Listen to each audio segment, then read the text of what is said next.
Welcome, everyone. It is John here, and we're back with another director's cut. And today, we're going to take a look back at the old Rose Island theme park, which was destroyed by floods back in the 1930s.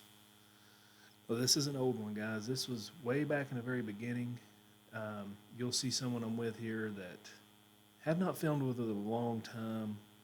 My friend Vinny from Louisville, Kentucky. First of all, I'll go ahead and say if you have not seen the original video, I have linked it down below in the description and in the first pinned comment. You'll see my first comment there. There's a link to the original. If you haven't seen it, I encourage you to go ahead and go back and watch it first, then come back and appreciate the director's cut for what it is. But I'll go ahead and start saying this place was unique and cool, and it was really neat that the state park system came in and took this place and preserved it for us to enjoy. Now, theme parks, I learned through this, theme parks used to be a lot different. They weren't just roller coasters and kiddie rides. Old school, especially early 1900s, theme parks were more driven towards the adult. They had a pool here, which you'll see the remains of the pool, which is still in pretty darn good condition considering. There was a roller coaster here. They did put a roller coaster on the island. This is in southern Indiana. This is right across the Ohio River. What you actually see here is just part of the Ohio River, but that marker there shows how high the water got during the Great Flood, the Great Louisville Flood. It was bad. It was way over my head at that point there. And this is on the mainland. We're about to walk across the bridge to the actual island itself. Guests could drive to where I'm standing and walk a swing bridge over at the time, or you could take a ferry over to the island. We filmed this. I was working at the time for ADT. I don't care to say it now. And they had me working in Louisville, and I was just like, hey, is there anybody here? That's actually where we were just standing. I walked that road down. There's the hotel. But anyways, so we met up at 6 o'clock in the morning. The park opened at 7. I was supposed to be at work at 8. You see these pictures of the old bridge and stuff. It's pretty cool. But I'll talk while you look at these. We drive there. As soon as the park opens at 7, we walk about a half mile down this mountain, and we filmed this. I'm still amazed we was able to film it and get as much footage as we did in like 30 minutes. Actually, not even that. Literally, this was a power film. I'd actually like to go back one day and just take my time and enjoy this place. But I had to rush it. However, this is a cool spot. There's a lot of relics here, and a tree that's in question that had a little argument with people over back in the day. But we'll talk about that when we get to it. This place, when the floods came, it just never reopened. And it actually sat just vacant, like just this island off to itself, untouched. And until like 2016, maybe 17.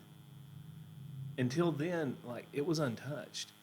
There's actually a video. If I can find it, it'll be linked down below. There's a gentleman who lived in the Louisville area. And I apologize. I live on a busy road, and rednecks drive by all the time, so you'll hear a vehicle occasionally.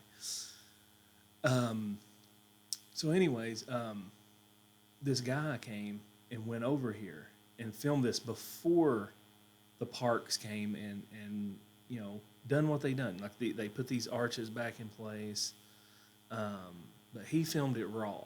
It had set for 70 years, 80 years untouched. And he went and filmed this, and the pool was still holding water when he came there, which is incredible to me. Like the pool still had water in it, and it was constructed well enough that it was still holding water. I thought it was cool. Now this walkway here originally just had roses, rose bushes all over it. It was like a walkway. It's called the Walkway of Roses. There are some pictures, of course, they're all black and white. It'd be cool if someone took one of those old pictures and colored it in. I've seen people be able to do that digitally, which is really neat. This is a little bit grainy footage because this is my original camera, the old Nokia I used to have. Nokia. Listen at me. Nikon.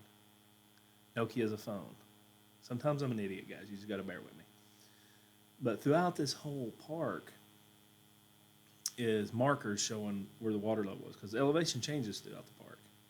And it shows you how high the water was where you're standing. Now, this old fountain was really neat, that it's still just chilling out there.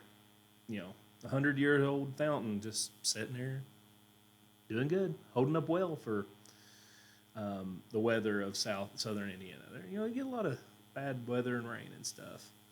And it's smart that they fence this off too, because there's idiots that like to destroy stuff. So, but anyways, it was a cool experience here. Vinny and I went, like I said, early in the morning, and that's where the dance hall was. There's a lot of cool pictures of it. But it's just it's neat seeing places kind of frozen in time. A tragic event came through here and destroyed this place. And, now they've preserved what's left so we can come and enjoy this, and see it and use our imaginations and say, this was cool. This was a really neat place to be back then.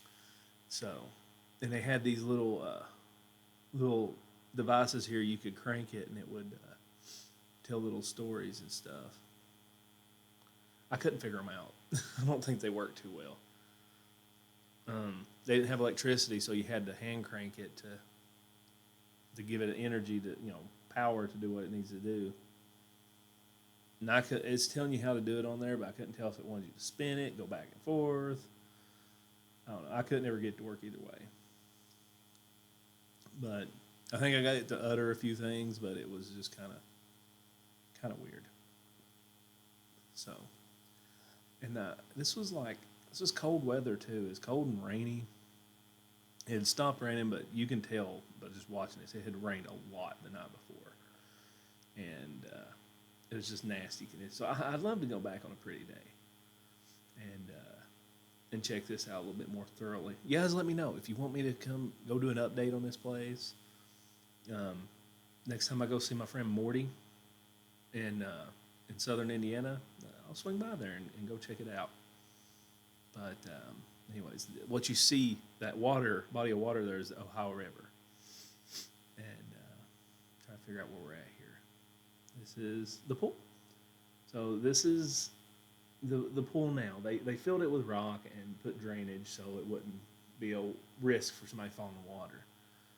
But you really should go back and I'll have to find that video. I think Louisville Urban Exploration is the name of the channel. I actually briefly talked to him. Never got the chance to film with him. We'd tried to. It just never worked out. But yeah, he came here and this pool had trees laying over it and it's just full of water. And it's a deep pool. I mean, it's like 8 foot deep on one side. And it's just black, stagnant water, which I'll be honest, I don't like. Stagnant, dark water freaks me out. I don't know why. Like swimming in a lake doesn't bother me. You can't see through it. It's green. Algae, full of algae. But like stagnant water just freaks me out. Like I could not jump into a pool that had been sitting for a while and it's black. I just could not do it. But look at the old pipes here they would use to climb out.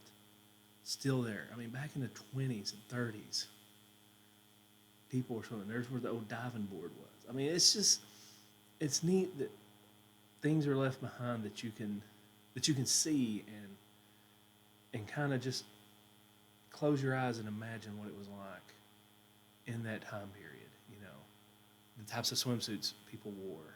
You know, the men wore the bathing suits back then. You know, it wasn't just swim trunks and bikinis. It was, women wore, sometimes I think women wore full body suits back in the 20s. But man, it's just neat when you see things like this preserved. You know, it gives you a feeling of being back in that moment.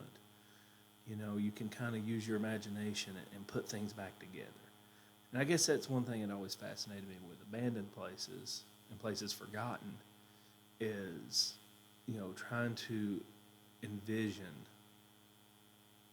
the joy and the feeling people got back then of being somewhere like this. Now, there's the big hill that was here. Now you see there before you go up the hill to the highest point, that's like one of the only places you could be in the water and not touch the ground. I mean, but see, this is the Ohio River sweeping through. So it's it's not just flooded, it's a body of water flowing through, which is pretty scary. I mean, you imagine, like, what if you were stuck on this island when this flood came and your only retreat was to go on top of that hill? Well, it would be terrifying not being sure whether or not the water's going to come to you. You know, that would be horrifying. And you see videos of floods, which floods are awful, of people on their roofs, you know, just waiting for help. There was a hotel. Now on this, you'll see, I'm about to point out a tree. And there's down to the hill where the boats would come in. The hotel stood here, where I was just pointing. Now you see that tree. Now a lot of people argued with me and said that can't be the same tree. That trees don't grow up, they grow out. But some trees do, okay? It depends on the type of tree. I researched this. That is the same tree. That is the exact tree that we were looking at. And if you go back to the hotel and look at that perspective, it's in the exact spot. Has the same fork. It's just the tree grew, okay? Now, if that's, you know, by the logic of someone saying trees don't grow up, they just branch out, how does a redwood get as tall as it does? It has to start somewhere, right? So a redwood starts as a little tree with little forks and branches, and those forks grow up with the tree. That is the same tree. I don't care who you are. And you can see, I think there was another tree you could see on there, and it wasn't there anymore. But that one had been there since the park was open. It survived the flood. And I think it's incredible. Things like that, I love. I love little tidbits, little cool things like that you see doing things like this. You know, I was pretty proud of myself for figuring that out and noticing that. So whatever. You know, some people still argue with me about it, but hey, you know, we can agree to disagree. That's fine with me. I'm convinced that's the same tree. But it was a controversy back in the day when I first filmed this. I had some people got mad at me and called me stupid, which I don't understand that. You know, if you disagree with somebody or think they're wrong, there's not really reason to try to make them feel dumb.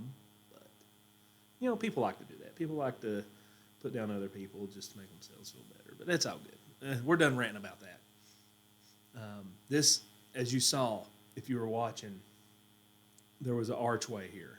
These are the original columns where you would enter. The boat would pull up. You know, the water was pretty high this day, but there was a dock up here. The ferry boat would come over. I don't know, it wasn't really a ferry boat. It was just a boat.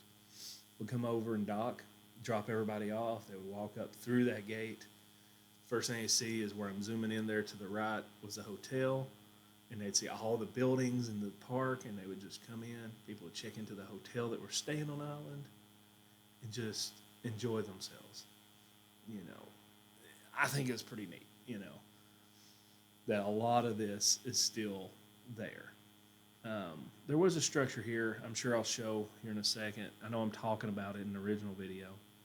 There was a sign that showed there was some sort of structure here. I want to say maybe this was the dance hall. I'm not 100% sure. Or no, this is where the roller coaster was. I remember now.